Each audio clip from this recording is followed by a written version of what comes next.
Hey everyone, so coming to you from my kitchen and going to go over how to use your chilies, your harvest to your benefit instead of just letting it go to waste. So today I'm going to go ahead and make a enchilada sauce. I prefer to make my own. It comes out, it tastes almost the same. Not really. It's completely different from what you get out of the can. So I've made this recipe a couple times. It's a pretty good one. I've made a couple adjustments to it, such as the sugar. Here, let me just show you what I got here. There's some chilies, fresh from the garden. These are all cayenne peppers. You got quite a few of them, huh? So I tossed these in the dehydrator a while ago. It takes about 2 days to get them all nice and dry and crispy. So this is obviously going to be the main ingredient. Some serranos, fresh from the garden, 2 of them, a lime, onion, a whole head of garlic. You're also going to need some tomatoes, oregano, thyme, pepper, chicken stock. I make my own. It's frozen, so I got to go ahead and thaw this puppy out. About 2 cups of this. Bread, you can have white bread. It calls for stale bread. I usually just use whatever I got. I'll just toast this up in the broiler. And something, I don't know if you guys ever seen this before. It's a Mexican type of sugar. It's like a brown sugar almost. What it is pure sugar cane extract, and it's put into a mold and hardened. It kind of tastes like, brown sugar.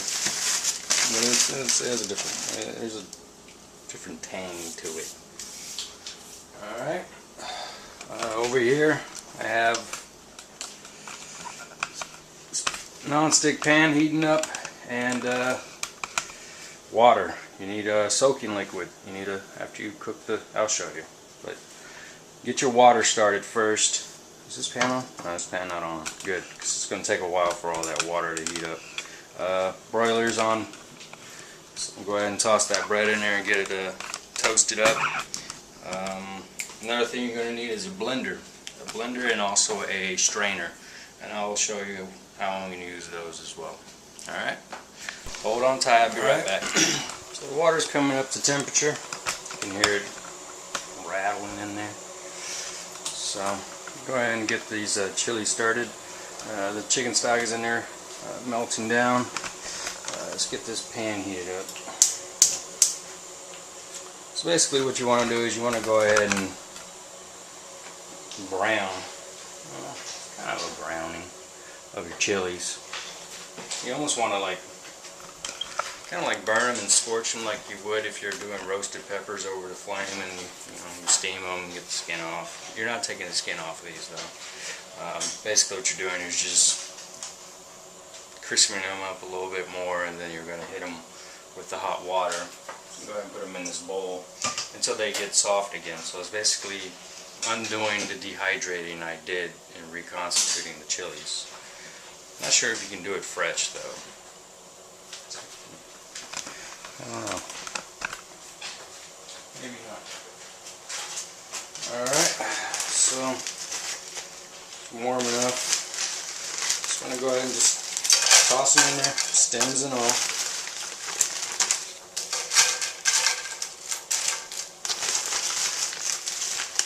You might have to do this in batches. Not really ideal to do them in batches because you got to get them all soaking in the boiling hot water at the same time. So it looks like I might just get another pan, stock and hang out for a little bit, and the water's done. Turn it off for a bit. And another thing, one thing, you don't want to do this in, say, a non-stick pan. It'll scorch the crap out of your pan. I already did that and made a huge mess. It took a long time to get that pan clean. Big stupid mistake. Alright, so let's get this one fired up. I have a couple variety of chilies in here. These dried serranos. Yeah, just leave them in there. Shit, use it all up.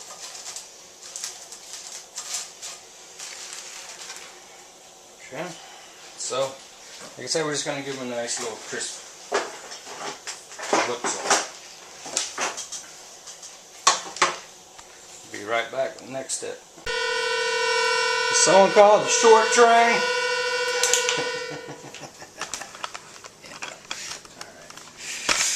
Alright, so when I finish browning them, so now what we're going to go ahead and do is hit it with that short train water. So this is what it looks like. You can see it's slightly, they're darkened, definitely darkened, half of it. Go ahead and toss these in here. Now you don't want to char them all the way too much. I don't know how much of that char flavor. Well, the char flavor doesn't show. The flavor profile doesn't show up in your sauce. Let's just say that. Actually, kind of gives a little bit of a rustic flavor. All right, let's go ahead and pat those down. Just pour this boiling hot water all over them, and we'll let it soak. The recipe does call for 3 cups of water, but also only calls for 3 ounces of chilies. Got a little bit more than 3 ounces of chilies. So go ahead and pat them down. You want to also put a weight on top to get them to stay down. A nice plate will do it.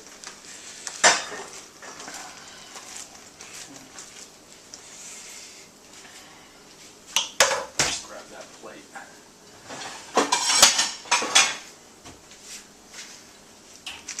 Get in there.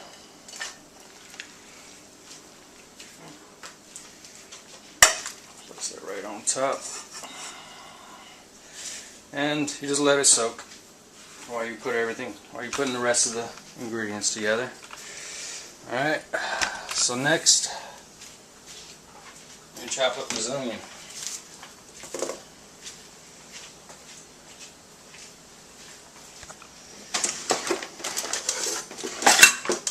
So the onion, we want these to be 1 whole medium onion. I am accounting for, the amount of chilies. If you're doing, typical 3 ounces, you would only want to use half of this onion. I'll use the whole thing. So let's go ahead and break up this garlic.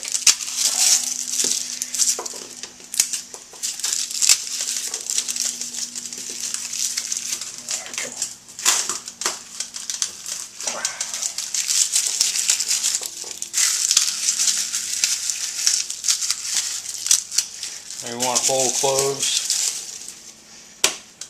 Try to chop.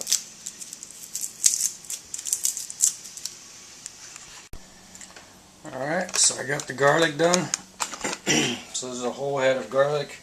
And tomatoes, you want to go ahead and just core them or decore them.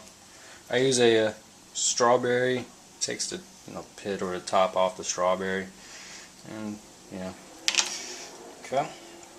So now we're going to go ahead and get these in the pan. And we're going to go ahead and kind of sear, char it a little bit.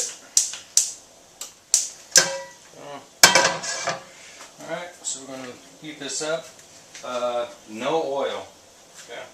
I know it looks and sounds kind of odd, but no oil if you're trying to char something. So I like to try to just keep, light things together. Garlic is going to be done first. Onions will be done next. So you want to take it out once once it's done cooking, you take it out and put it aside.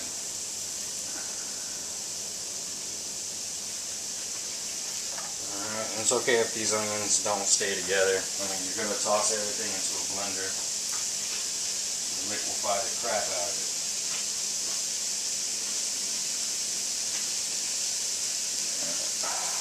Go ahead and get all these pieces in there. Oh, nice. Know each other a little bit. Tomatoes. Go ahead and line these all up.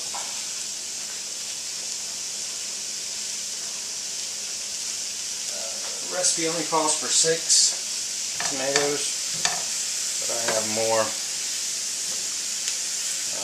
chilies than what it calls for as well. So, and also 2 serranos.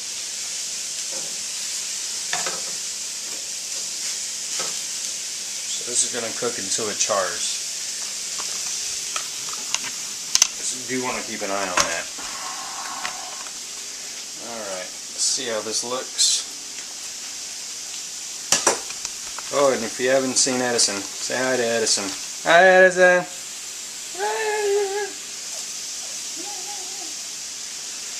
Oh, that's his spot in the kitchen. He likes to hang out and watch me cook.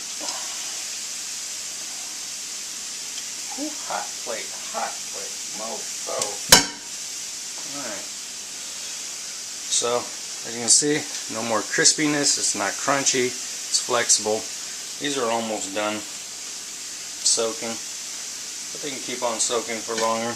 No rush on that. Once it's finished soaking, that's when we're going to remove the stems and also remove the seeds out of them. So that's going to be a lot of work because there's a lot of them.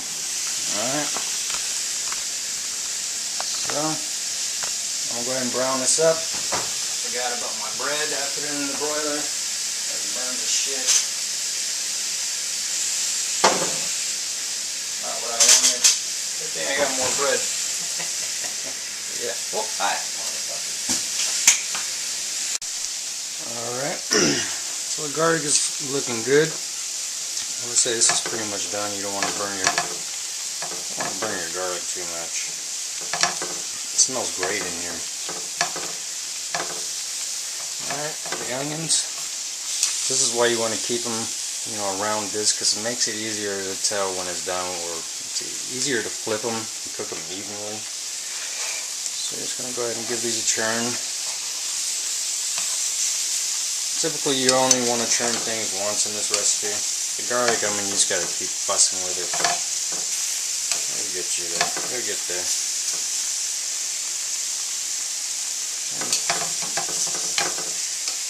Serranos are almost looking good.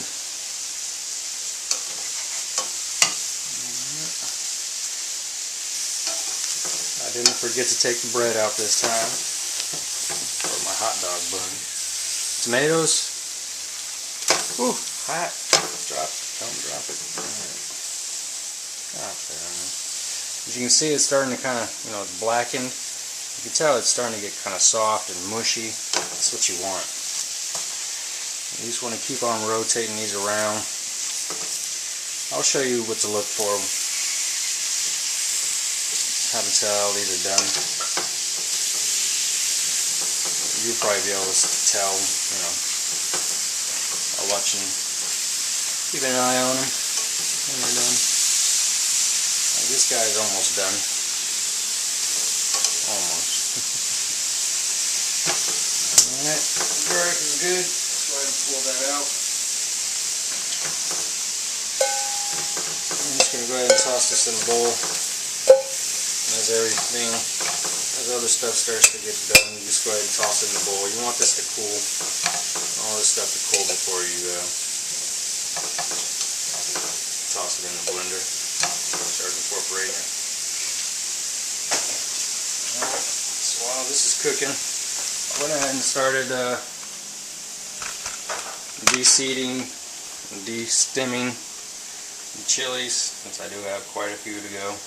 This is the longest part of this recipe, is doing this part. So I have this nice little curved knife here, little paring knife.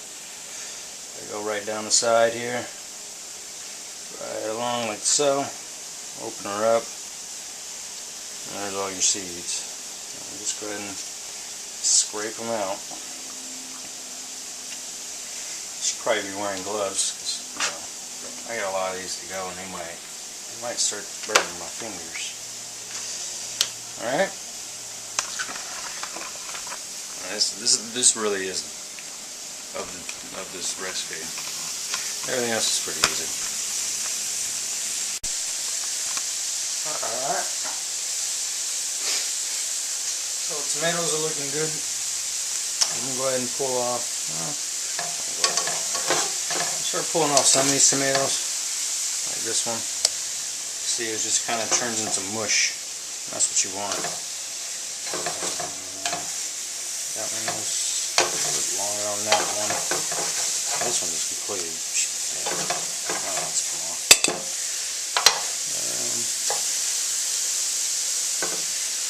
Smaller guys. Smaller ones cook a little faster.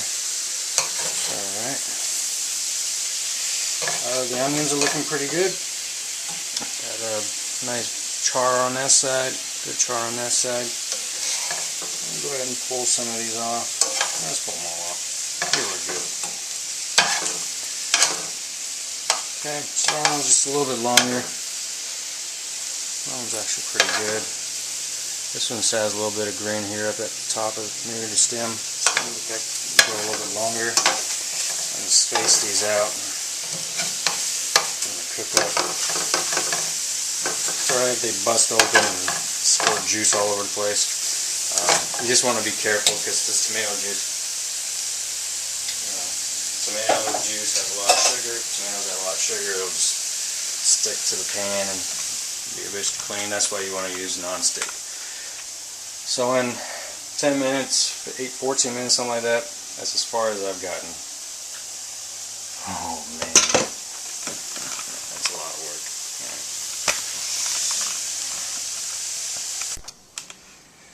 Alright, so I got these all destemmed, deseeded. Okay, so just the meat. Right here is we have the soaking liquid. Went ahead and ran that through a strainer because there were a couple seeds floating in it. So let's get them on out. Alright, on to the blender. Blender. So you can go ahead and work in batches. Let's see.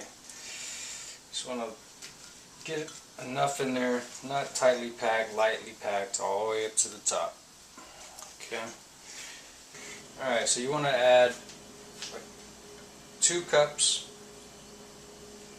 of soaking liquid. Go ahead and hit this with 2 ladles. It's usually about a cup. Top on. And we're going to liquefy this.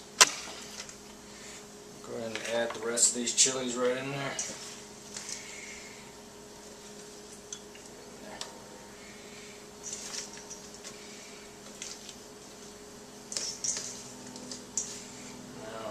Since I'm using cayenne, if I was doing habaneros, my hands would be burning right now. Well, actually, no, I'm used to it, but cook a lot with habaneros. I guess your skin just kind of gets, adapts to it, but my fingers aren't burning from this, from touching these. A little tingly on the tops. Fingers are red. Not red, but red from, chilies. So about 2 ladles for every full blender. Alright, so that's a good consistency right there. Nice and kind of floppy. Creates little balls. That's what you're looking for. Alright, back over to the cooking station. So I went ahead and changed pots. The other one was real well cooked. Not a problem. It's non-stick. Soak it in a little bit of soapy water. Come clean. Alright, so we're going to go ahead and add a tablespoon of vegetable oil. We're going to go ahead and we're going to fry this sauce. That looks like a good tablespoon. And yes, we're going to fry the puree. Alright. Oil's up to temperature, you can hear it popping. Go ahead and pour this all in there.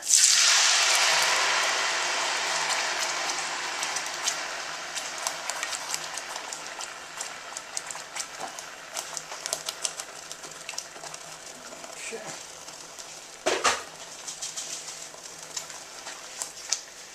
So we're going to go ahead and fry this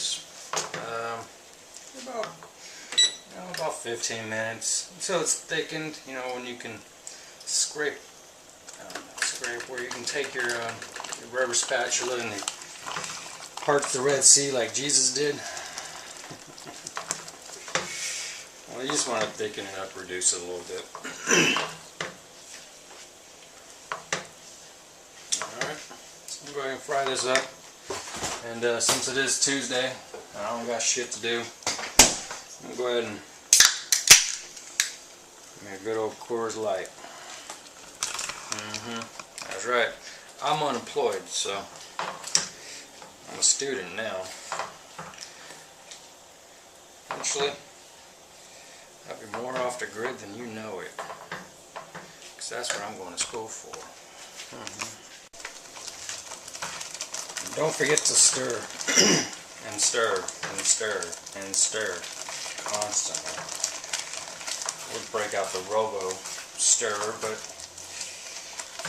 it's kind of an odd shaped pot. Pot would look hot. Alright, this is pretty much done. When you can basically take your spatula and run across and leave the line more than halfway across, you're done. Has a minute more on the timer, so I'm just let it go for that last minute. And look at the wonderful mess this makes for you in your kitchen. Awesome, huh?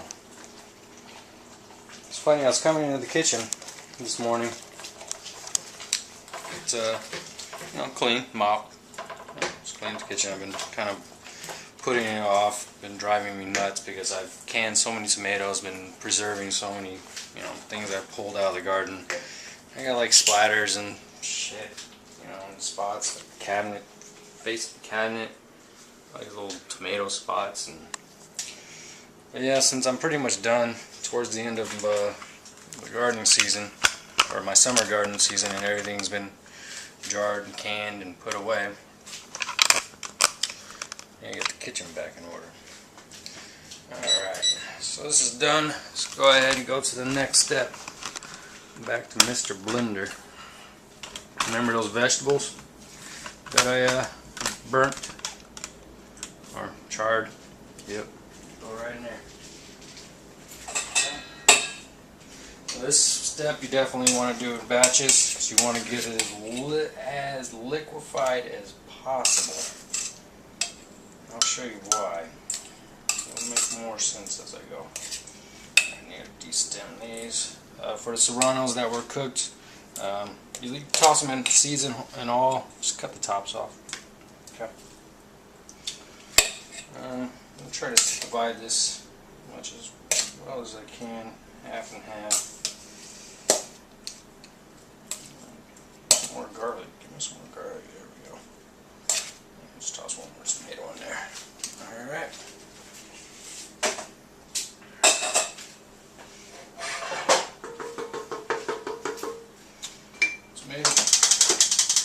Tomato puree. Chili puree, slightly reduced or fried. And I'm going to do half.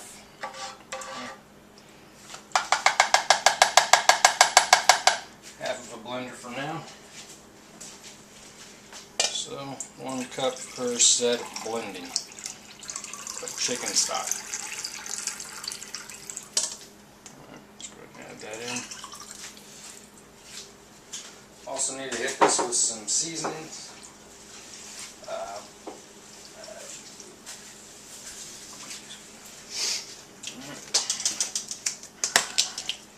So I'm going to go ahead and hit it with a teaspoon of dried oregano. This one not even open. A teaspoon of thyme. And one suggestion, when you have seasonings that come with these little tops, I like to just put them right back in there. It adds a better seal.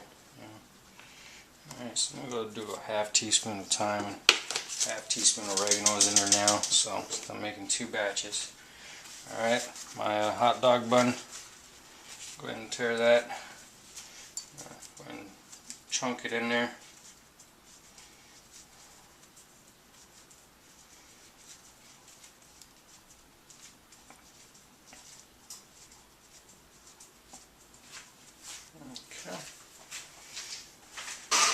Just let this run for about 2 minutes on high.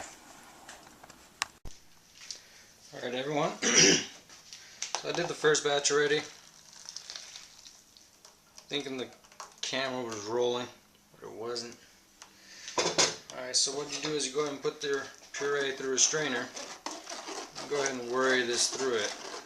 So just keep on moving it around, and you should just have, sauce. Alright. So this is how your strainer should look. This is the leftover. If you remember just a couple seconds ago, this thing was completely full with sauce from the blender, and this is all we got. A little mush, just paste. Now you can go ahead and freeze this. This is good as a base in chili. That's a little secret. Alright, so this is the sauce. I haven't added anything additional to it. You want to bring it up to temperature to a nice boil at high, and then cut it down to medium high, and you can see this is a perfect nice rolling bubble boil. And you just want to go ahead and reduce this. I would say, it takes about 6-7 minutes. It doesn't take too long. Plus, when because I'm going to go ahead and freeze this. When I reheat it, it's going to have, it's going to cook again, reduce a little bit more. So I'm going to keep it at minimum. I don't have any recipe. I'm not making enchiladas today. But I didn't want these chilies to go to waste. Alright, I'll show you the final steps.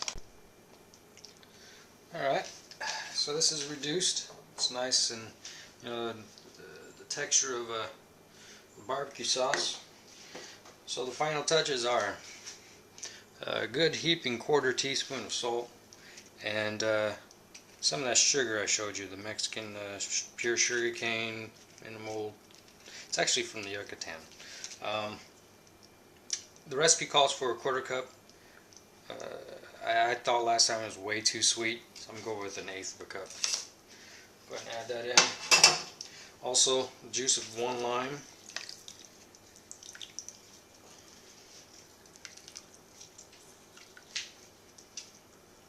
Get all that juice.